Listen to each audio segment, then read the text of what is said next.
Namaste and welcome to this exciting episode of Sattology Debunking Mythology. Sattology means science of truth or study of truth.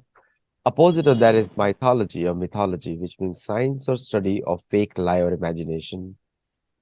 Now, we hear from many places and we have heard it and we have seen it that the sampradaya versus self-declared godmen. And we hear this all the time because sampradaya people say many negative things about sampradaya, but these sampradayas have been existing since time immemorial. But when you see the new religion systems, like in Abrahamism and any of these religious systems, very recent, 1500 years to 2500 years back, nothing more than that before. And oftentimes we compare, but and this is just for education purposes, just to let you know that the Indian sampradaya system or Bharatiya sampradaya, they are much older than even antiquity. Like I have actually recorded places which are at least 3 million years old, at least 3 million years old, continuously worship. Like one temple is Ranganath Temple in South India, Southern Bharat, one of the oldest recorded temples in the history of India. I have very special guest today, the 12th princess in line of Travancore, and she's a descendant of Martanda Varma, connected to Martanda Varma. So let us welcome Smt Lakshmi Bayi Nalapat. Namaste, Aditya. Thank you for having me in your show. No, welcome. Actually, uh, welcome to you after a very long time. Almost 6 months now. 6 months back Thank you you. have come, but you still look as fresh as last 6 months before. As fresh. Maki Kripa. Baki.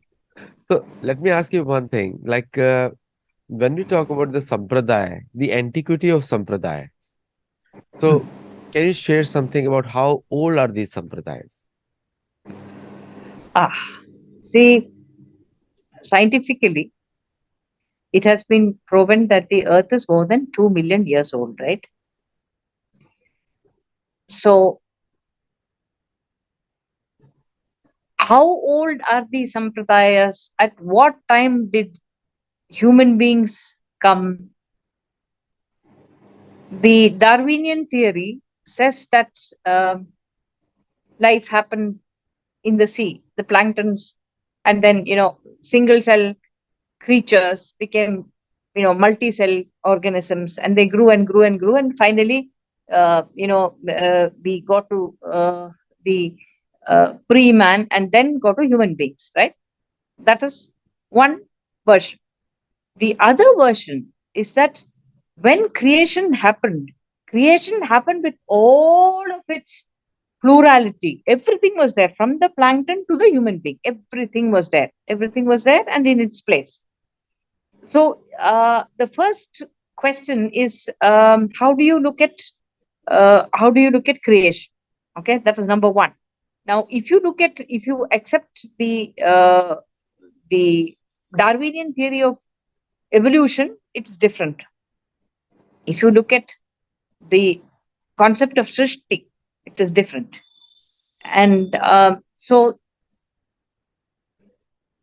you can see that when human beings are there, societies of human beings are there, or even if a human being is a single person, every human being aspires to something within himself or herself, but also greater than himself or herself.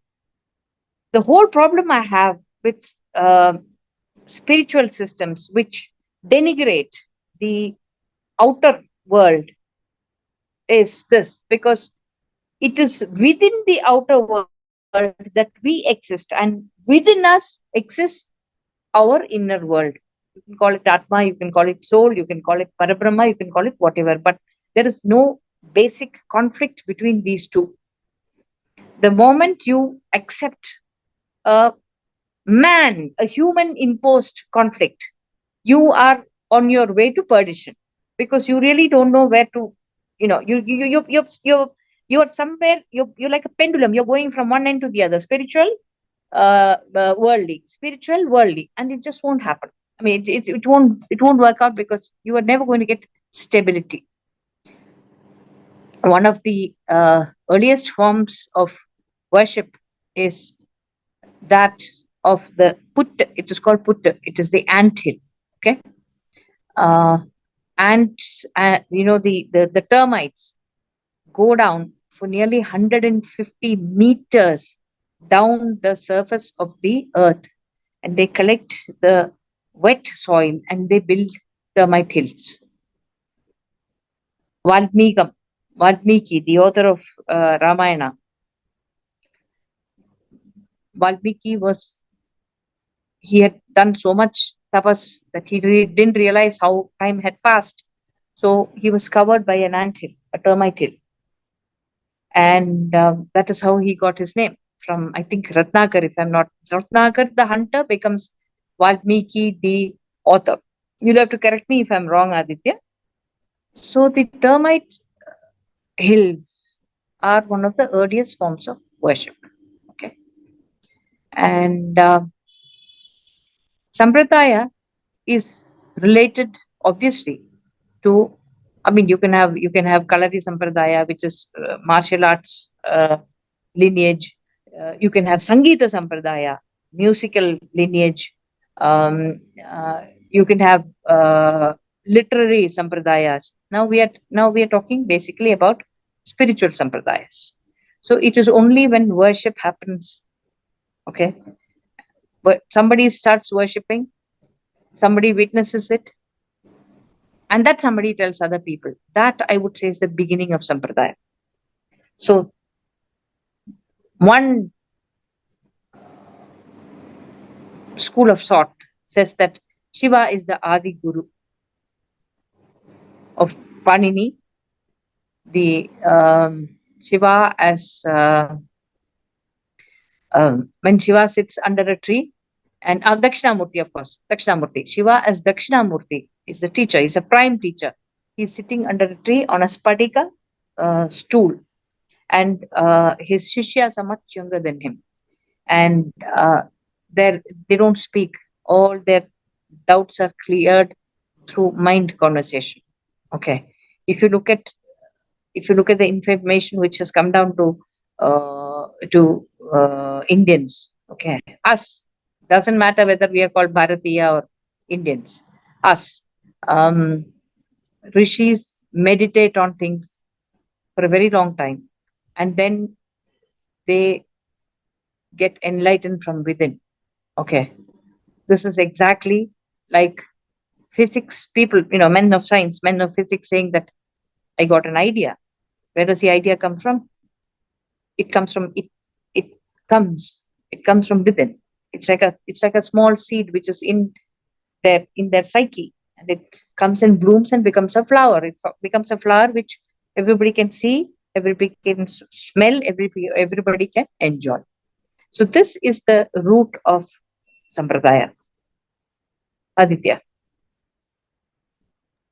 The Shivji's name very respectfully comes in all the Purana. Like for my study of my last book, I read almost like 16 Purana for various topics of that interest, specific interest I had.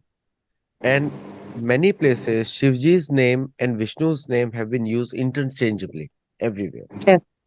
And literally every single acharya on the sampradaya. Acharya is and there's no other word to express it. Because the English word founder is a very shallow word. It's just founder can be of anyone, anything. A simple small business owner can be a founder also. But the word acharya, when it comes to Shivji, right from Surya, Chandra, Soma, Buddha, Shukra, all these different planets, everyone Mm, is somewhere or the else connected with Shivji. And mm, when you say, like, whether you're Shankar, there are 11 names of Rudra, and Shankar is considered like Bhagavad Gita says, out of all the Rudra, I'm Shankar. Shankara's uh, Bhagavan mm, says. And also that, like it is also said in Bhagavad Gita, I sent forth everyone, Krishna says, and gave yajna to people. And but if you look at Purana, all the different Purana, any Puran or even Mahabharata, the word Shiva and Vishnu have been used interchangeably. Huh. Like Surya Narayan, sometimes it said Mahadev is Surya Narayan, and sometimes it says Vishnu is Surya Narayan. So there Huh. is no difference is kept in the Shastra Huh. for many reasons, for many reasons. But at the same time, Shukdev Goswami, who is the actually Kripa son of Shivji, Mahadev, and he refers to Shivji as the founder of everything, including himself, including himself. And there are many instances of very close interaction Huh. between Vyasdev and Mahadev, Huh. Huh. and Vyasdev is getting energized by him. Now, when we talk about the new religion systems, like a new religion is all Abrahamism based religions, where they have originated in the Middle East. And generally, the things which I comment on it, and not to compare anyone, but these religions are very new, very new. And Huh. indirectly also, they all connect to Mahadev in any way, because they take Huh. up the old stories in that land, Huh. and all the old stories connect to Mahadev, everything. Huh. Huh. And they build up a story around it. Like, for Huh. example, and I'll talk about the ancient cultures, native cultures of Africa. Huh. Native cultures of Africa, most of them worship sun, Surya, Huh. Huh. and then they worship a power behind the Surya. Huh. Call it Amun Ra or Ra.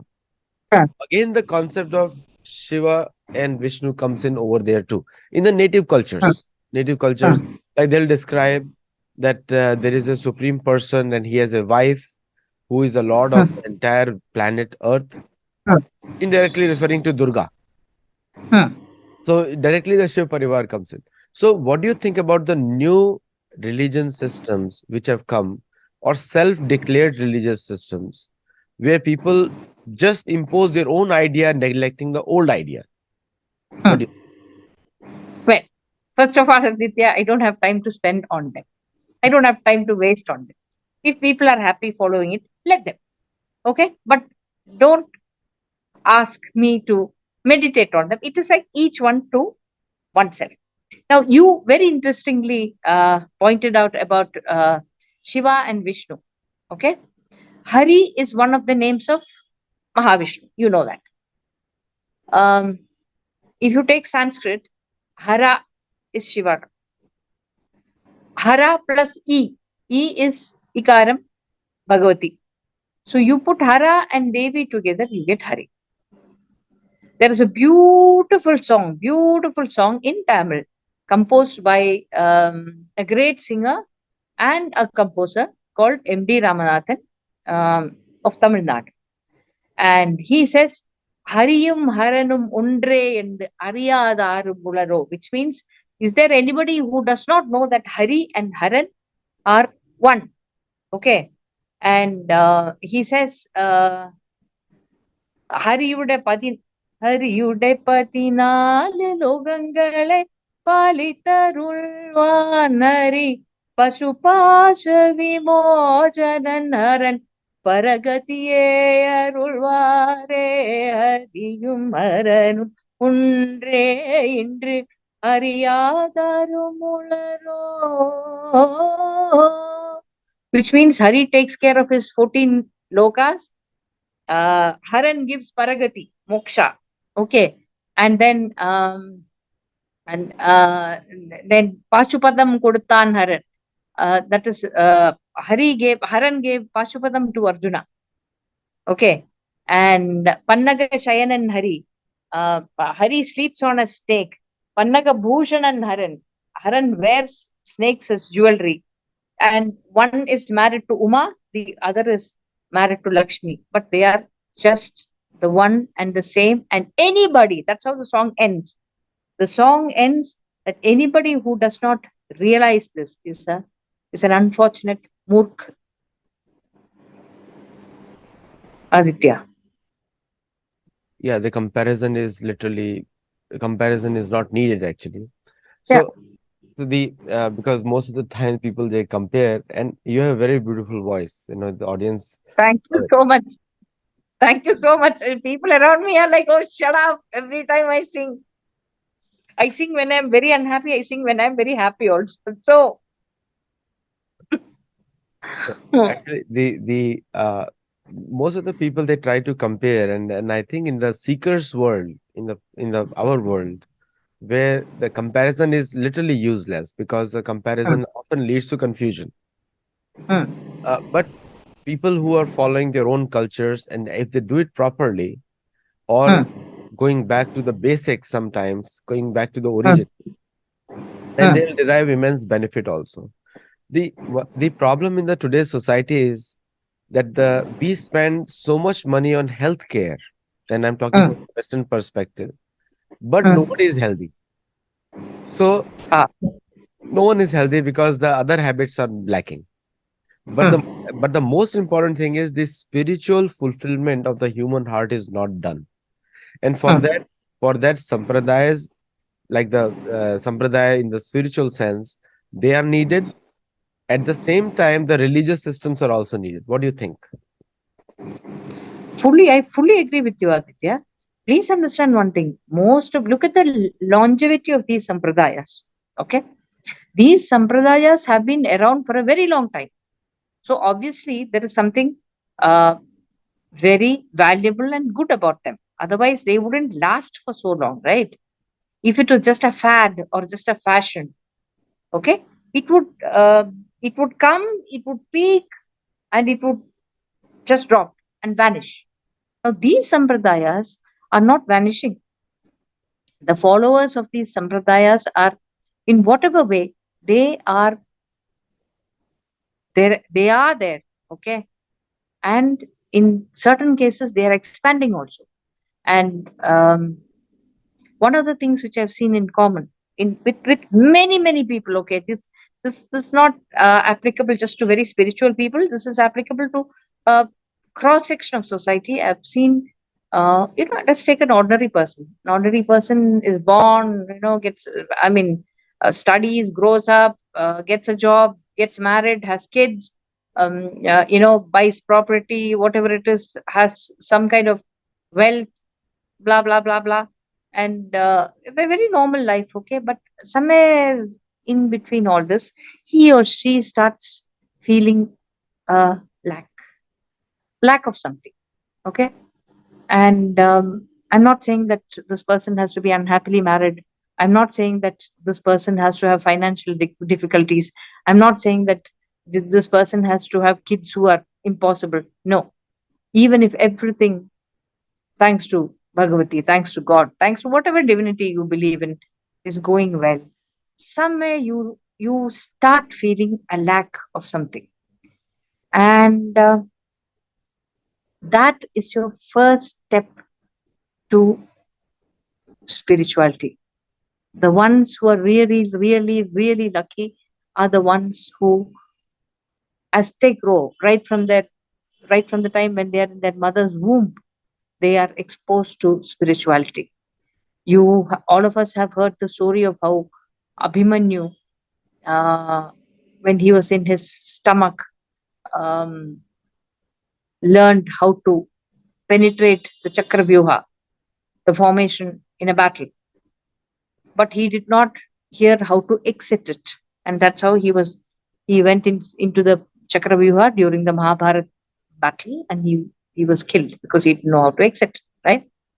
So like that, like there are older people, much older people, like my great grandmother, who used to say that a pregnant woman had to touch her stomach, okay, with her own hand, and say Achyudananda Govinda, Achyudananda Govinda, Achyudananda Govinda 1008 times daily. Okay, you can imagine the spiritual tilt of such an embryo, and you can imagine what kind of a child will be born out of that.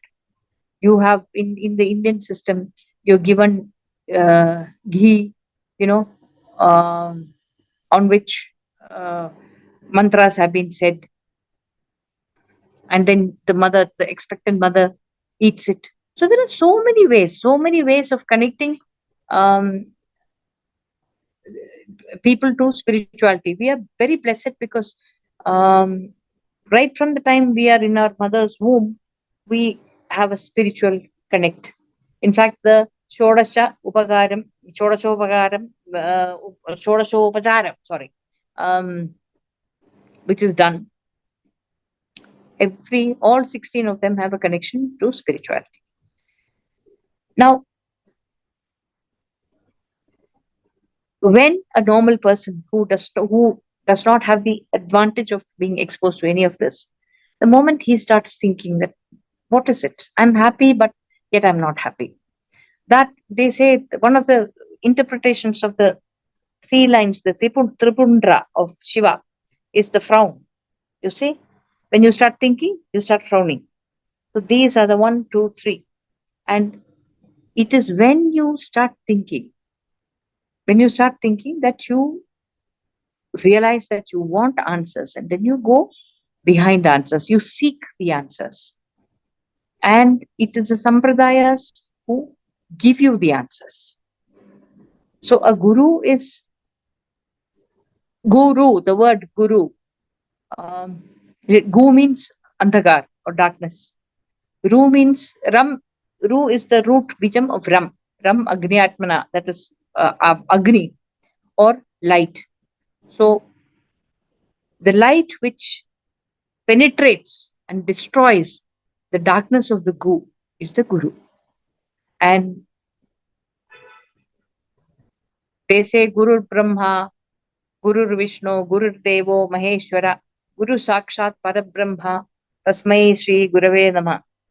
I am saluting all the gurus in the universe, wherever they are, my salutations. Because the guru is such a precious, holy word. They say, they ask you, if God comes before you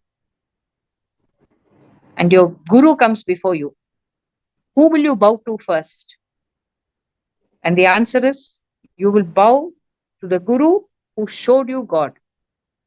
That is the level that we have traditionally placed gurus at. And any great guru or teacher will have his lineage. He will have his lineage which is precious, which is pure, which is unadulterated. There is no instant nirvana. Okay? It is not meant for everybody. It need not be meant for everybody. You see?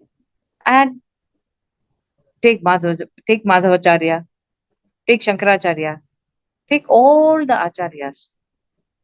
You see, they had their disciples, and it is the disciples who spread their methods of worship. And they are these methods of worship are there. They're still living. It's not something which you read in a grantham, in a holy, in a palm leaf manuscript. It's not something which you say that, okay, 500 years ago this happened. No, they're existing. Please go to the Ashtamatas of Udupi. Please go to the Shankaracharya's matams which he set up. They're all they're contemporary. They're not museum pieces. They're there. There are people following and doing what these acharyas had done. It is the same thing which is coming. The same mantras, the Panchakshara, the all these stotras, the Gayatri. See, everything is it's something which somebody found out, or somebody see that it's not exactly a finding out as in it's not create there's difference between creation and finding out. Finding out is when you shine a light in somewhere, in a place which has been dark, so you start perceiving the things which are already there. You see, a guru can do that. A superb guru, a super guru does that. He shines a light into you, and then you become aware of those things which are already in you. Of course, a guru can put his hand on your head, give you a smile, and augment all that. But which is why when you say Guru, Paramaguru, Parameshti Guru, that is your Guru, Guru's Guru, and his Guru. That is how you go when you do acharam.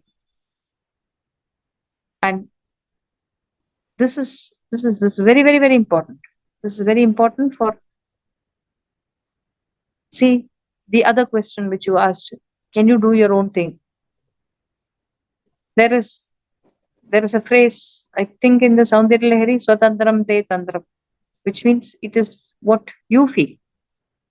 Okay? Now that can happen. That cannot happen as a system of religion. It can happen to one person. You see, if the Almighty chooses you, one person says it's a direct link, but that is meant only for that person. It cannot, no religious system can grow out of that. That's what I think. See? No, very true, very true. Because see, the thing is, like in the West, we have seen during the colonization period, they have tried to impose their version of religion and their version of things on people. It has created the maximum dissatisfied people on the planet. Like, for example, going to Tanzania and telling them that your culture is not the real one, my culture you have to accept for many reasons. And it creates a kind of a very different kind of a uh, destability, instability in those regions. And I'm taking the example of Mount Kilimanjaro. Mm, Kilimanjaro is a very ancient place, mentioned in the Veda. It's been a very old place of Africa. mm, But going there and telling that your systems are not real, accept my version. Or going to South America and saying, leave all their old cultures.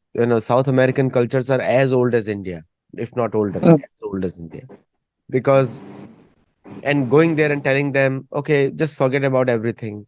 I've got this version for you. I've come here to civilize you. Again, the whole society gets disturbed. And then you have the repercussions being seen today. And it's India has successfully countered that propaganda because of Sampradaya.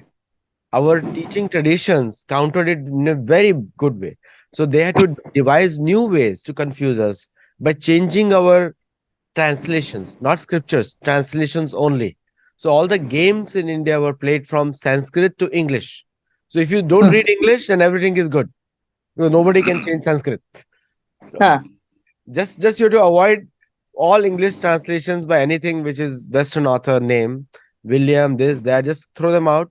Everything is good after that because the game is only in the translation, not in the Sanskrit. Because Sanskrit is like mathematical. You change one shloka, you have to change 10,000 previous ones too. correct, So it's not correct, possible. You cannot go correct, 10,000 previous ones. And anyone you change, you immediately catch it. Okay, it cannot be right. Like the Bhavishya correct, Puran, they try to play with it. And the moment they say translate Muhammad into Abrahamic name, it doesn't stand. It goes because that is a totally different meaning of that particular shloka. So the Sanskrit is saving us again and again, not the uh, and also the commentaries. Commentaries also they are confusing people. But in the case of rest of the world, there is no such thing as Veda, no such thing as Purana, no such thing as Upanishad. And so for them, they were the easy prey for these people because they maintained only oral traditions. And oral traditions can be easily influenced because there is nothing on the basis is there and can easily be changed over the period of time. So, my question to you is in your experience, because you travel a lot, what do you see is the basic thing lacking in your conversation with so many people that makes them forget their original culture? First thing, lack of confidence. Total and abject lack of confidence, which sadly many times comes out as, um, it comes out as I am right. It comes out as obstinacy. See, because you really cannot uh, cover up ignorance. They say that ishkor mushkil kade na chupde, chahe lakh chupaiye, which means you cannot hide love and effort, right? But you cannot hide ignorance also. You can for a little while, okay? Now, what has happened is that, oh, you see, they say that they try to date something which is undateable, okay? Science does not have the equipment to go so far back, okay? If you take 2 million years, okay, in 2000 years is just a baby, right?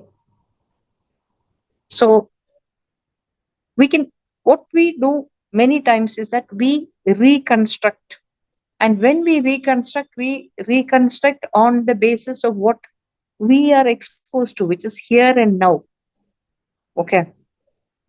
Hmm? Take the weapons used in Mahabharata. Take the weapons, compare them to the nuclear weapons which are now coming to vogue. Isn't there a similarity? Now, the whole problem is that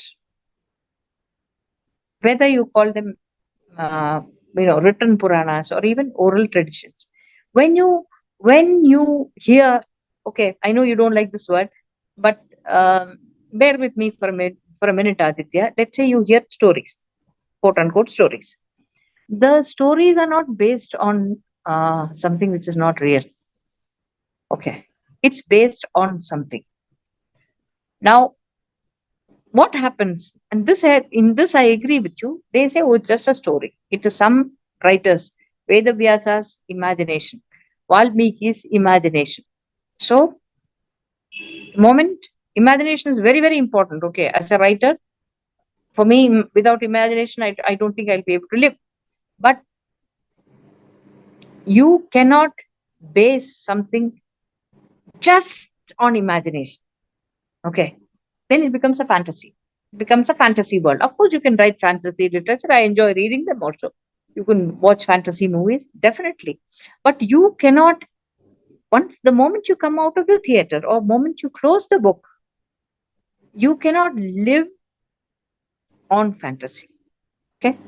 So the moment somebody, whoever, vested interests, they come and say, oh, this is all fantasy. This is not, this is irreal. Okay. See, it's like you look at a mirror. It's actually, it is ditto. It's you, it's your face. It's exactly you, but it is not you, right? I mean, that difference. So they say that, oh, this is just a mirror. And you're basing everything on the mirror image. So what happens? The real me gets, first, I'm confused. What is this person speaking? It doesn't gel. And the moment in Devi, in Lalita Sasrama, there is a phrase, Nisamshaya Samjekdini. The moment the first seed of doubt is planted in your mind, you're gone, Aditya. Unless you have the confidence to say, okay, fine, this is your point of view, let me check it out. For that, you need calmness, you need confidence. The moment you accept something which somebody tells you, whatever it is, whatever, irrespective of what it is, your individuality starts getting diminished.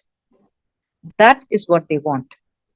They want you to please question yourself, but don't doubt yourself. That these are two completely different things.